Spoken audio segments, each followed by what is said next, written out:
The sound of metal tearing filled the sky as the ship broke through the clouds. Flames danced across the hull. Systems failed one after another. Gravity pulled it down fast. Crash was not soft.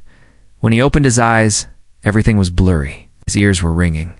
Smoke covered the sky above him. Strange green plants moved in the wind. His name was Yalan, a young human pilot sent on a quiet mission. Observe. Record return. It's nothing dangerous. At least that's what he was told. But now, the ship was in pieces, half buried in the ground. Sparks jumped from broken panels. The jungle was silent, too silent. Then he heard a sound.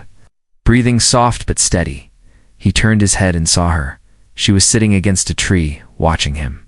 Her skin was light blue, glowing slightly in the dark. Her silver eyes blinked slowly. She looked calm. To calm, Jalen reached for his blaster, but it was gone. She didn't move. She only said one thing in clear English. "You're not safe here." Her voice was smooth, almost musical, but serious. Yalan struggled to sit up. His body ached, but he had no serious injuries. He tried to speak, but his throat was dry. "Where are we?" She stood and pointed toward the trees. "This planet is not what it looks like. It crashed on the edge of the feeding zone. We have to move." He didn't understand half of what she said, but her tone was enough. He got up and followed her into the forest. The jungle was strange. The plants glowed slightly, and the trees were tall with spiral trunks. Every step made a soft squish, like the ground was alive. The air felt heavy, full of something he couldn't name. They reached a hill, and she pointed to an opening. A cave, dark and wide, hidden by vines. She walked in first. He followed, his hand on the small knife he kept in his boot. The cave was warm, almost too warm. The walls were soft like skin.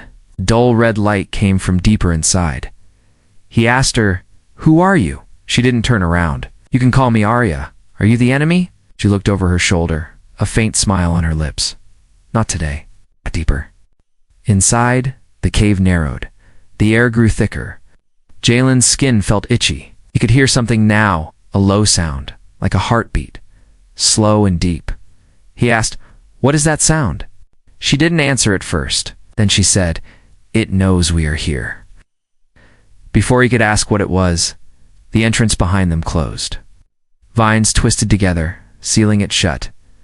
Jalen ran to the wall, tried pulling the vines, cutting them, but they wouldn't move. Arya sat down, closing her eyes. "Don't waste your energy. It has chosen now." Yalan felt panic rising. "What do you mean, we're trapped?" She opened her eyes. "This place is alive. It watches, it listens, and sometimes it tests." He stepped back. "What kind of test?" She pointed. To the wall, it was moving now, pulsing, breathing.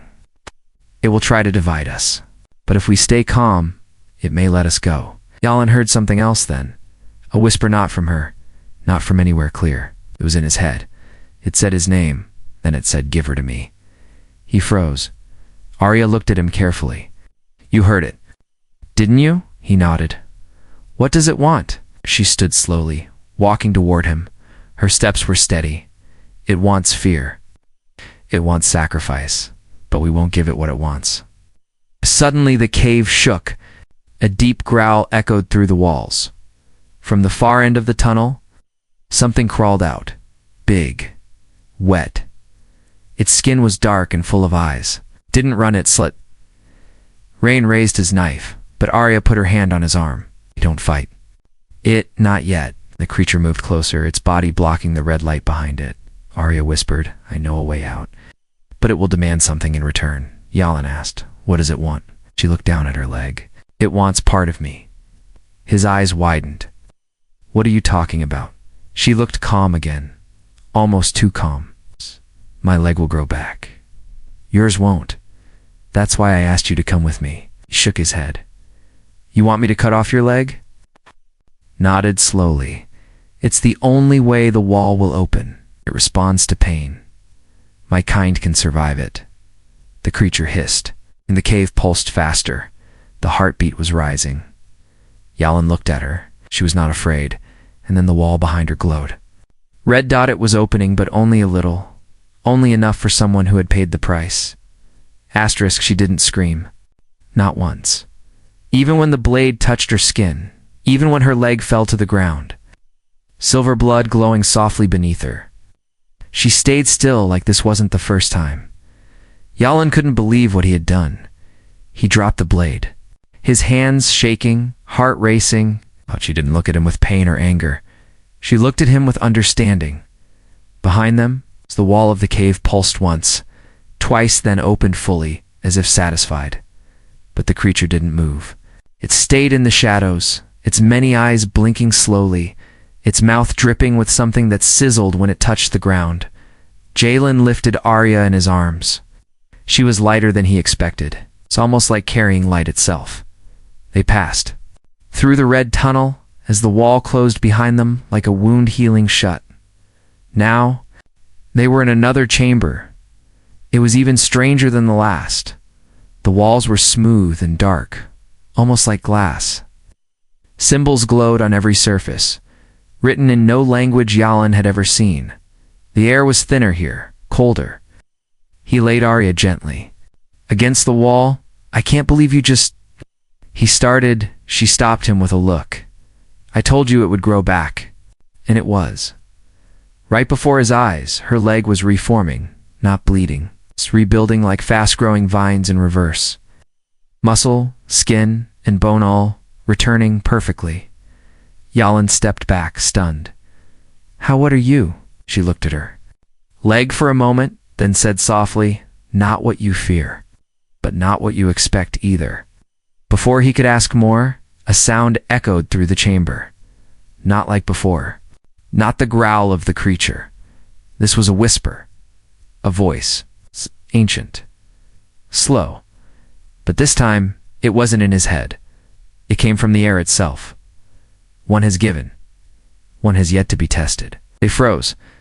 Arya stood slowly, her leg now fully formed. "It's not over," she whispered, her voice tense for the first time. "This room is the real trial," Yalan asked. "Trial for what?"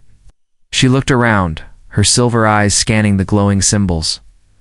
"For what you are," she said, "and for what you might become." Suddenly the floor beneath them shifted. A platform rose from the ground, and on it, a mirror toll, narrow, smooth as water.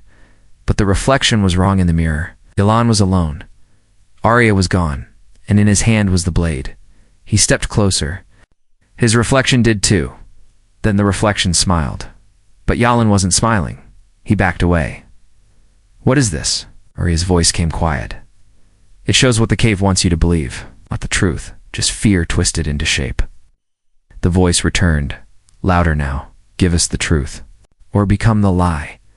The mirror cracked just slightly, and something inside it moved. Not a reflection, not a shadow. Something alive. JLL turned to Arya. "Why me? Why this?" She didn't answer. Instead, she walked toward the mirror, pressed her hand to it. The crack grew deeper. The voice screamed, "She's not yours to keep." Suddenly, the mirror shattered completely. Glass flew in every direction, but none of it touched them. Where the mirror stood, a tunnel opened, drowned and dark, lined with the same symbols, now flashing fast like a heartbeat speeding up. Jalen looked at her. "Do we go in?" She nodded once. But before they could step forward, something whispered from behind his own voice. Calling for help. Calling. From the cave they just escaped? Her leg wasn't healing. It was evolving. Zhao watched in stunned silence as Arya's silver skin shifted first, forming a smooth curve, then splitting open like blooming petals, revealing bones that grew like roots and muscles that wrapped themselves like vines. It wasn't just growing back. It was rebuilding better, stronger, faster, and she didn't even flinch. Jalen wanted to speak, ask something, anything, but the words froze in his throat. He had seen advanced medical tech before, but this was biology rewriting itself in real time. He finally whispered, "You said it would grow back, but not like this." Arya looked at him with calm, almost sad eyes. "I didn't lie," she said softly. "I just didn't tell you what it means." The tunnel ahead pulsed again, symbols on the walls blinking in rhythm with her heartbeat. The lights seemed to respond to her body, like they recognized her, like they were waiting for her. Jalen stepped closer, lowering his voice. "What? Are you?" She didn't answer. Instead, she reached into her jacket and pulled out something small, an organic chip, shaped like a seed, glowing faintly. "This holds the memory of my kind," she said. "We don't write books. We don't speak history. We carry it in our bodies." She offered it to him. He didn't take it. "Why me?" "Because you cut my leg," she said, her voice still calm. "And that means you're part of the code now." Jalen's heart skipped. "What code?" She turned, walking slowly toward the deeper part of the tunnel. "Follow me. I'll show you." The tunnel twisted like it had grown over time, not been built. Roots hung from the ceiling. Strange mist floated near the ground. The lights dimmed as they moved forward, till they entered a large chamber. Jalen stopped at the entrance, his breath caught in his chest. The walls were covered in living veins pulsing, glowing, carrying liquid that sparkled like stars. But that wasn't the strange part. The chamber was full of them, tanks, pods, and inside each one, a version of her. Arya, dozens of them, some asleep, some awake. All identical, all watching him. He stepped back. But the door behind him had sealed again. Arya looked at him and finally said, "This is where I was made."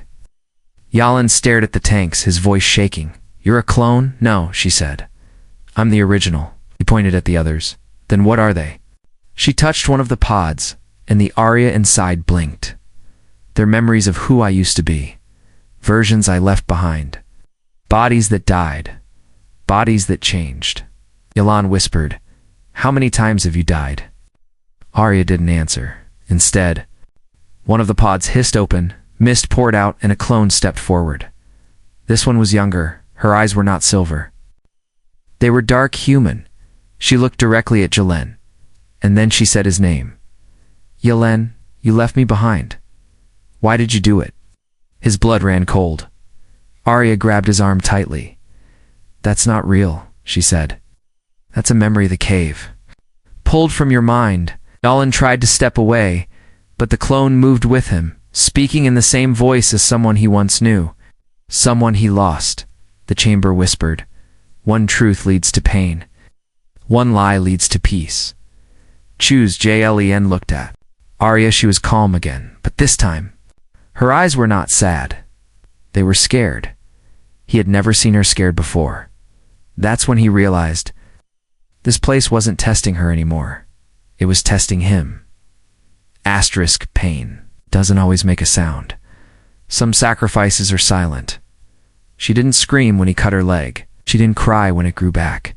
But now, she was shaking, not from pain, from memory. Jalen had never seen her like this. The calm, sharp-minded alien girl who faced a living cave without blinking was now standing still, staring at something only she could see. He called her name once. Twice. She didn't answer. The chamber behind them hummed quietly. The clone that looked like his past had vanished. The tanks were going dark one by one. The whole place was closing like it had shown what it wanted to, and now it was done. But Arya, dundered. She wasn't done. Her hands were glowing faintly, silver. Lines spread up her arms like veins of light, pulsing faster with every breath. Yalan stepped closer. "What's happening to you?" She didn't look at him. "I wasn't supposed to wake this part up," she whispered. "What part?" She raised her hands. "This part of me. The first part. The one made for war." Yalan froze. "You're a weapon."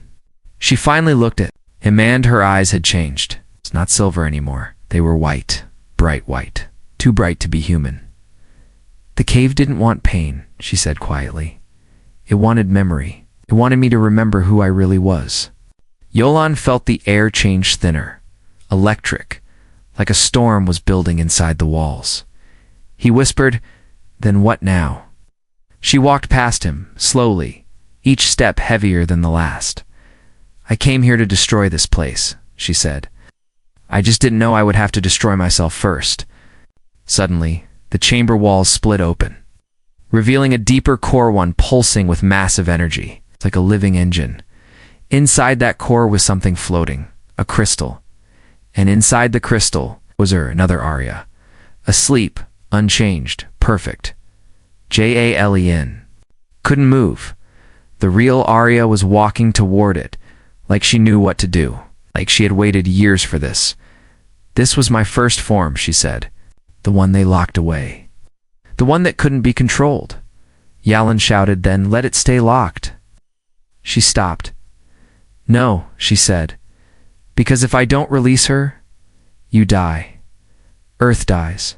Everything burns. The voice of the cave returned, louder, colder. To unlock the truth, a life must be given. Arya turned to Yalin. It wants me to go back inside, she said, to become that version again. He stepped forward. I won't let you, she smiled. You already did when you chose to trust me, and you gave me the blade. That was the start of the path. This is the end. Grabbed her arm. There has to be another way. There's not, she said. But I'm glad you're here. It hurts less knowing someone sees me. It's not just the weapon, but me. He took his hand, warm. Real. Then she turned, walked toward the crystal, stepped into herself. The light exploded. The cave screamed. The world shifted, and Yalin was alone again. She disappeared into light. But light doesn't stay still. It moves, it shifts, it becomes something else. And so did she. Yalin blinked, his eyes burning from the flash.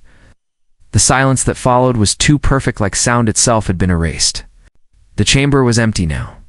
No crystal, no clones, no tanks, just him, standing in a hollow place where time didn't feel right anymore. He stepped forward, calling her name. Once, twice. No answer. Then the walls rippled. Not shook, rippled like water. Touched by memory, and from those waves, something stepped out. It looked like Arya, but it moved. Slower, smoother, like it didn't belong to this reality. Its feet didn't touch the ground. Its eyes weren't silver or white. They were mirrors. Jlen. Stood frozen. Arya. It tilted its head. Then it spoke, but not in her voice. In his, you left me. Jalen's blood turned cold. The thing stepped closer, reflecting pieces of his face in its skin, showing flashes of his past, his mother's voice. The ship he grew. Upon the face of a friend he lost in training, you left all of us. He backed away. This isn't real. But the cave didn't care. The walls bloomed with scenes from his life, each one twisted, each one wrong. His memory of him as a child, but his eyes were black. A memory of his first mission, but the earth was burning behind him. He covered his ears. Stop. But the clone, this version of Arya, wasn't done. I carry more than my past, she said, her voice shifting into Arya's again. I carry yours now too, when you cut my leg. When you stepped into the tunnel, the cave accepted you. Nolan shouted, where is she? The clone pointed upward. The ceiling dissolved, revealing stars, not ordinary stars. These were organized, mapped. Like a code written across the galaxy. She's up there now, the clone whispered. Part of the source, part of the system. Yalin looked at the clone. What does that mean? It means, she said, you're next. Suddenly, he felt a sharp pain in his chest. He fell to his knees. Something was inside him. Not physical, not alive. A memory. Not his. Arya's. And it was speaking, whispering, tear it down. Burn the seed. Set the system free. The clone kneeled beside him, eyes glowing now. You can't carry her past unless you let go of your own. What do I do? You choose, she said. Stay human, or become the one who ends what made me. The lights faded. The cave grew quiet again, but deep inside his mind, Yalin wasn't alone anymore. Arya had left something behind, and it was waking up. Asterisk. Yalin wasn't breathing, not the way a human should. He wasn't sure when it stopped, or how, but it didn't hurt. His chest rose and fell, but it felt borrowed, like someone else was controlling the rhythm, like he was just wearing the body now, and somewhere in the back of his skull, a voice whispered calmly, "Access granted." His vision blurred, then sharpened. He could see everything. Every pulse in the walls. Every pattern in the cave's structure. The air wasn't just air.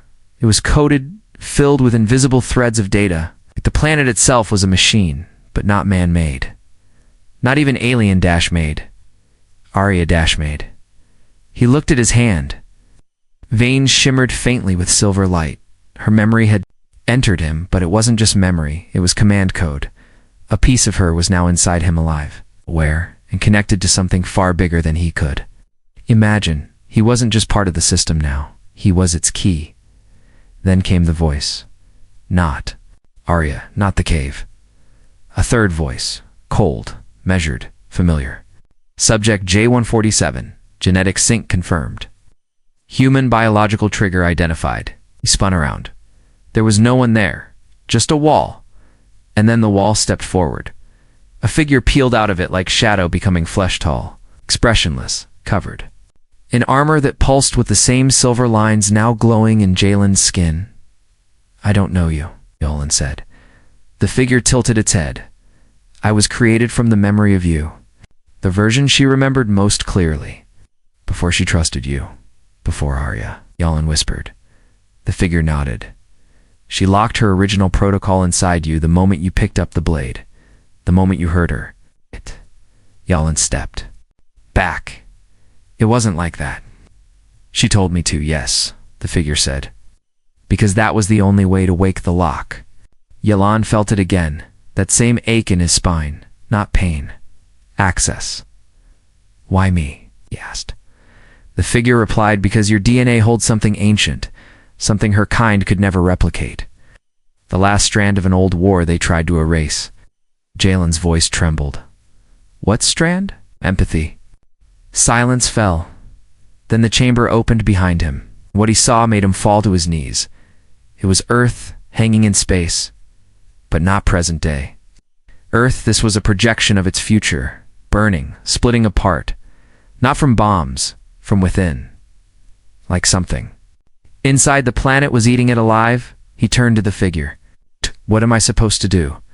The figure stepped closer, placing something in Jalen's hand. It was small, organic, pulsing faintly, just like Arya's memory seed.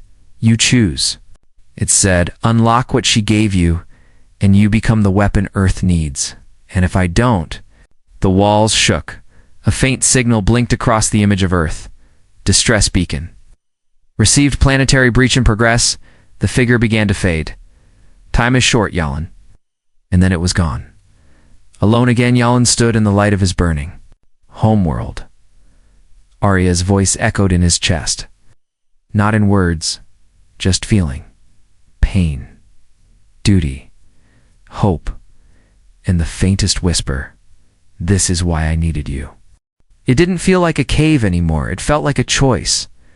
Yolan stood in the center of a silent chamber, surrounded by stars that weren't real, watching a version of Earth that might never be. His breath was calm. To calm, maybe because the fear had passed, or maybe because he wasn't alone inside himself anymore. He could still feel her. Not as a voice, not as a memory, as presence. Every heartbeat carried a trace of Arya, her pain, her strength, her purpose. And now, her weapon, in his hand, the small seed pulsed, silver veins crawling gently up his wrist. Waiting for his answer, he heard two voices now, not out loud. One was hers, one was his, both asking the same thing. Do I go back, or finish what she started? Screen ahead flashed. Planetary breach confirmed signal source.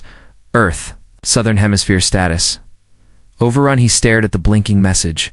His home was calling, but he wasn't sure if the person they were calling still existed. Behind him, chamber shifted again. A door opened slowly, humming like a living throat. Inside was the bridge enchant, alien, forgotten. Its controls lit up the moment he stepped near. Silver symbols glowed, and a seat rose from the floor. Not built for humans, but it moved for him. He walked toward it. Every step felt heavier, like gravity was holding him back. It's asking him not to forget who he was. Just a pilot, just a man, not a savior. But then he remembered her face when she smiled. Before walking into the crystal, no fear, no regret, just belief in him. He sat down. The bridge lit up completely, reacting to his DNA, his thoughts. Even his doubt. A hologram flickered to life. Not Earth, not Arya him, but not now him. A younger version. The one before the crash. The one who still thought missions were simple and aliens were threats. The projection spoke his own voice. You can still go back. You can still run. Yalan leaned forward, staring into his younger self's eyes, and whispered, "But I won't." He placed the seed into the core beside the chair. A deep sound echoed through the chamber, not a growl, not a hum, a pulse, a planetary awakening lights. Spread through the cave system like veins across skin, reaching far deep across the planet up into orbit, toward Earth.